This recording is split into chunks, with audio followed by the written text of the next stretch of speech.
السلام عليكم. اليوم غنتحدثوا على الدراسة أو الشهادات، الدراسات العليا في الهند. الهند كما كنعرفوا هي بلاد اللي متنوعة في واحد التنوع كبير، لا من الناحية الثقافية، من الناحية الدينية، لا من الناحية السياسية، لا من الناحية الجغرافية، وكذلك من الناحية ديال المؤسسات ديالها ديال التكوين العالي، وهذه مسألة طبيعية. التعليم العالي في الهند كيتكون من أكثر من 700 جامعة، وكاين أكثر من 3000 أو 35 ألف كوليج. 35 ألف كوليج. الجامعات بدورها كتنقسم لأربعة ديال الأصناف. كاين 44 جامعة مركزية، لي زونيفرسيتي سونترال. كاين 306 ديال لي زونيفرسيتي بوبليك اللي هما تحت الوصاية ديال الولايات. هنا كتعرفوا الهند فيها دي زيتا، بحال إلا قلنا لي زيتازوني وكما تكلمنا على الدراسة في المكسيك كاين دي زيتا. إذا كاين 306 ديال الجامعات اللي هي عمومية تحت الوصاية ديال هاد لي زيتا. كاين 283 جامعة ديت اسيميلي، حنا نهضروا عليها من بعد. وكاين 67 انستيتو دي دامبورطونس ناسيونال او ذات اهميه، وطنيه، اللي هما لي زيتي ولي زيام، لي زانستيتو دو تكنولوجي ولي زانستيتو دو ماناجمنت. قلنا كاين 35 ألف ولا أكثر من 35 ألف كوليج اللي هما عندهم البروميي سيكل وهما تحت الوصاية ديال الجامعات. إذا قلنا هاد لي زانستيتو أولا هاد لي كوليج راه كيديروا غير البروميي سيكل وهما تحت الوصاية ديال الجامعات. واحد المجموعة من هاد لي كوليج هادو غادي يوليو دي زونيفرسيتي، غادي يوليو هما مسمين دي زونيفرسيتي.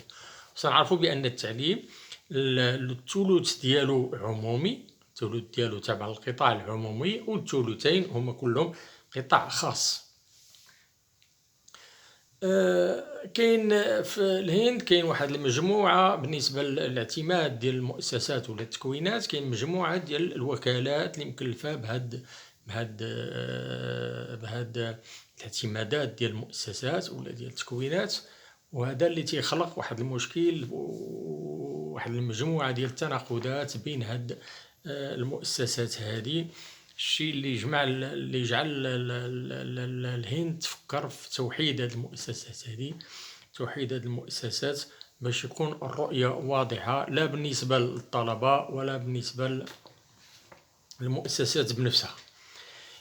بالنسبة للمؤسسات الأجنبية كانت دار واحد المشروع في 2010، مشروع قانون في 2010 باش تدخل المؤسسات الأجنبية تحط هذا لي زونتين ديالها في الهند، ولكن لقى واحد المعارضة قوية لا من ناحية ديال القطاع العام التعليم العالي العام ولا من ناحية ديال التعليم العالي الخاص، والمشروع بقى مشروع فوق ورق. اذا بقات وكانت كذلك مقاومة ديال ادخال ما يسمى بلي كريدي ترانسفيرابل، حتى هي قاوموها. وكاين دوبل ديبلوماسيون حتى هي كتقاومها، لا العام ولا الخاص كلهم قاوموا هاد المبادرات اللي جا بها المشروع ديال 2010 واللي بقى فوق الرفوف. اذا عندنا المجموعه ديال لي زونيفرسيتي سونترال. هاد لي زونيفرسيتي سونترال كيديروا الدوزيام والتروازيام سيكل، وعلى العموم راهما ديال الدوله. كاين لي زونيفرسيتي افيليونت اللي هي ولا اللي الحاضنه، اللي هي حاضنه لمؤسسات اخرى اللي كتفيديري كتجمع لي كوليج هادو كيسموهم لي زونيفرسيتي افيليونت، اللي كتضم واحد المجموعه ديال لي كوليج اللي كيديروا البرومي سيكل. بالنسبه لي كوليج راه كاين لي كوليج غوفرنمونطو، كاين لي كوليج بريفي، كاين لي كوليج يونيفرسيتير، وكاين لي كوليج بروفيسيونيل. هاد لي كوليج كلهم تيديروا التكوين القصير وديال ما كيفوتوش البرومي سيكل، وهي اللي كتكون تابعه للجامعات اللي كتسمى جامعات حاضنه. ومن بين هاد الجامعات نعطيكم مثال ديال نيو ديلي. نيو ديلي، جامعة نيو ديلي اللي هي بوحدها راه عندها أكثر من 200 ولا 300 كوليج اللي حاضنه. إذا كاين ثالثا لي زونيفرسيتي اسيميلي. هاد لي زونيفرسيتي هما اللي كانوا الأصل، كانوا الأصل ديال لي كوليج. إذا بعض لي كوليج اللي كانوا معروفين وداع الصيت ديالهم وكانوا قويين على الساحة ولاو جامعات، هما اللي كيسميهم لي زونيفرسيتي اسيميلي. كاين لي زانستيتو دامبورطونس ناسيونال. هاد لي زانستيتو كيعطيو دي ديبلوم، إما دي ديبلوم بحال الباشلر وماستر، أولا كيعطيو دي ديبلوم اللي كيسميوهم دي ديبلوم بوست يونيفرسيتير، أولا كيعطيو دي ديبلوم بروبر، ديبلوم بوست يونيفرسيتير ولا دي ديبلوم اللي هما بروبر. وجينيرالمون هاد لي زونيفرسيتي هما مثلا لي زانستيتو ديال التكنولوجي ولي زانستيتو ديال الماناجمنت اللي هما مؤسسات اللي هي قوية لا في التكوين ديالها ولا في من الناحية ديال يعني القوة الاقتصادية ديالها ولا القوة التجارية ديالها. هاد المؤسسات قوية، والدخول لهاد المؤسسات هذا كيكون تري سيليكتيف من البكالوريا، وكيعتمدوا على النقاط، كيطلبوا النقاط عالية. هما إلا جينا نشوفوا راه هادو بحال دايرين بحال لي غروند زيكول في دول أخرى، بحال لي غروند زيكول. إذا بالنسبة للشهادات كاين لي ديبلوما، كاين لي غراد يونيفرسيتير، وكاين لي بوست غراد. الوغ هاد لي ديبلوما هما إما لي سيرتيفيكا أولا لي بروفي. هادو كيسميو لي ديبلوما، هادو سو نو سون با دي غراد ديال اليونيفرسيتي. هما هاد لي ديبلوما دونك تيهمو لي فيليير كورت، لي فيليير اللي هما قصار ديال لونسيمون بروفيسيونيل، إما تيعطيو دي سيرتيفيكا أولا دي ديبلوما. وكاين لي غراد يونيفرسيتير، كاين الباشلر ماستر و بي اتش دي، مكاينش حاجة أخرى. الوغ الباشلر كاين الباشلر اوف دوغري اوف باشلر ولا الباشلر دوغري، كاين فيه الباشلر اوف ارت، الباشلر اوف ساينس، هادو كيدارو في 3 سنين. كاين الباشلر اوف ايدوكيشن، هذا كيدار في 4 سنين. الباشلر اوف انجينيور كيدار في 5 سنين، ولا في الدروة كذلك حتى هو كيدار في 5 سنين. كاين الباشلر في الميديسين اللي كيدار حتى 3 سنين، حتى 6 سنوات. ومن بعد كاين الماستر اللي كيدار في عامين، على العموم عامين، كيمكن يكون عامين زائد شي حاجة، ولكن على العموم تيكون في عامين. وكاين البي اتش دي، إذا كيدار من بعد الماستر من 3 سنين، المينيموم 3 سنين.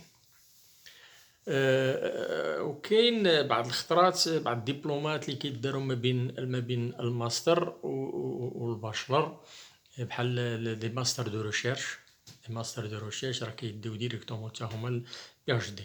كاين لي بوست غرادويشن ولا لي بوست غراد ديبلوما. هذا النوع الثالث ديال لي ديبلوم، هما يسون ديليفري بار هاد اللي قلنا لي زيكول لي زيتي و لي زيام، لي زانستيتو دو تكنولوجي و لي زانستيتو دو ماناجمنت. وكما قلت هادو راه كيدخلوا لهم بكونكور اللي كيكون ناسيونال، كتكون تري سيليكتيف.